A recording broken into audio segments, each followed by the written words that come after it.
Hi, it's Dr. Danyo from North Atlanta Hair Restoration. I'm here with Nick today. You hear about people going to the extreme to like make it happen with getting their hair done.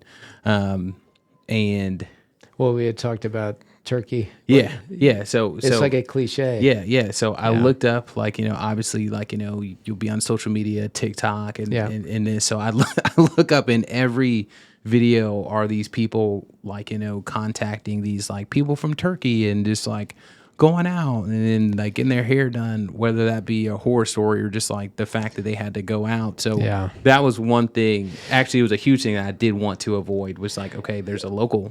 Well, I'll be honest with you, folks. Don't take this whole hair transplant thing for granted. This is a very tough procedure to pull off. I mean, you're doing, sometimes thousands of grafts. In fact, this week I have somebody, we plan on doing 6,000 grafts this week. Wow. Yeah, over multiple days. So, Yeah. It's not easy to do in a safe manner and then effective manner. You're taking all these hairs that are strong, but they're like incredibly delicate. Yeah. And so many ways to kill them. Yeah. And that was my thing is I didn't want a chance that with going overseas and then if something were to happen overseas or what recourse do you have? Or who do I contact? If there was something that went wrong here, it's like, and you've been super open and you guys have been awesome. Like I feel like I've just been able to kind of point, say, hey, I need stuff done here, and then it just appears and it happens. I had a patient that he went to Turkey and was really excited, and his results were great in one aspect and terrible in one aspect, like really terrible one aspect. For one, I mean, where they placed the grafts, it was great, but it was like they took his whole donor site and moved it up to the top of his head. And we were actually taking beard to put into the donor site. Yeah. But he was telling me that if they did over 4,000 grafts, it took 15 hours to do. Wow.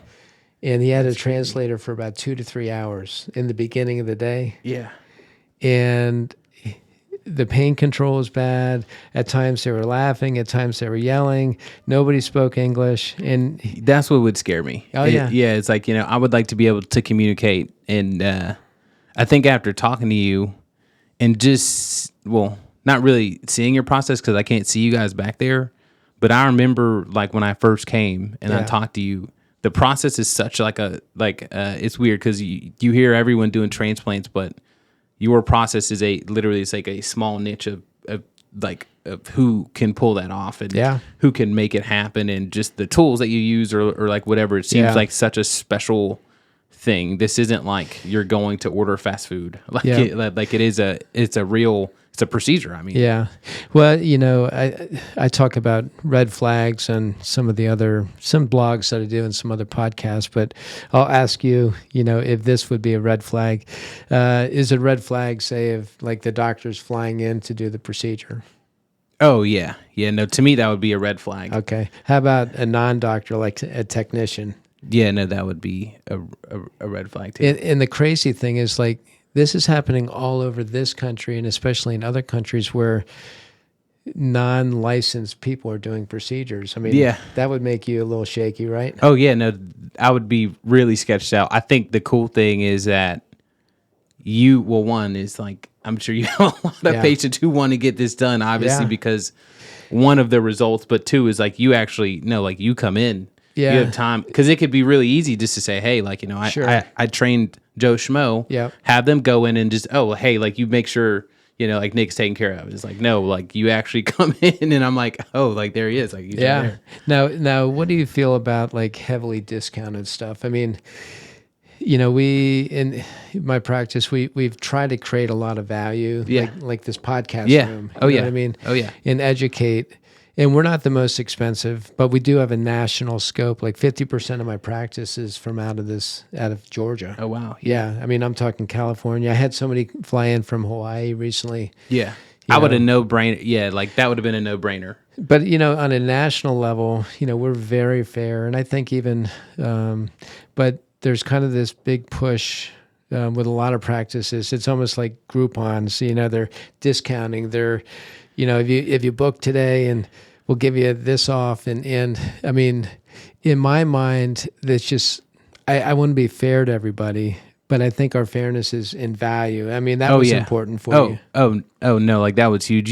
You guys weren't pushy like at all. It was almost like as I'm contacting like your office and like messaging people, like it was like I don't know, like their responses were just like, oh cool, like, you know, like come check it out, like we're gonna take care of you, and then you feel that like you guys do radiate that when you're talking to people. But like another thing is that I had a buddy who went and he got all this, like he got like dental work from Mexico. That's like another big one, like stereotype, and he's all messed up.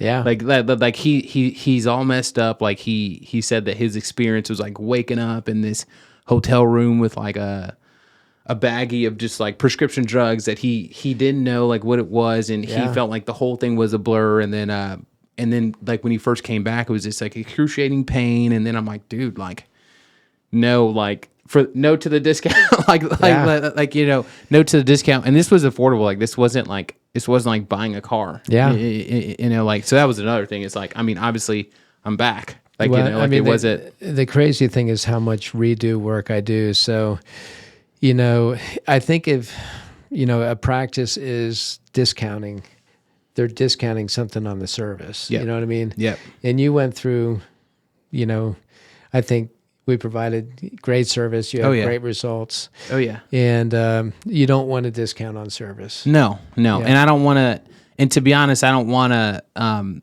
like, you know, obviously, like I'm a builder. Like it's the same thing. It's like, hey, like, no, like you worked your butt off to be able to actually, you know, that's what is like a big slap in the face is like you can't even teach me this. I'm sure like, it's a big. I'm sure as a builder, you come into places and somebody was getting discount work on their house or something. You're like, I can't believe they did this. No, that's what I do. So basically, by the time you've gotten my number, like you've reached like your safe haven, and then like, you know, I'm always doing rebuild, or some contractor did like crappy work, or someone ran off on me, or this, or someone's non-responsive. Like, so that's the biggest thing is that after the procedure, like, you know, for the discount, like I find it, at least with building, it's just like, hey, like you can always contact me. Yeah. If something ever were to go wrong with work that we've done, like, you know, like that's why I've been booked out for the past like 6 years, is because like, once you're my client, like I work for you, like you can always just contact me. So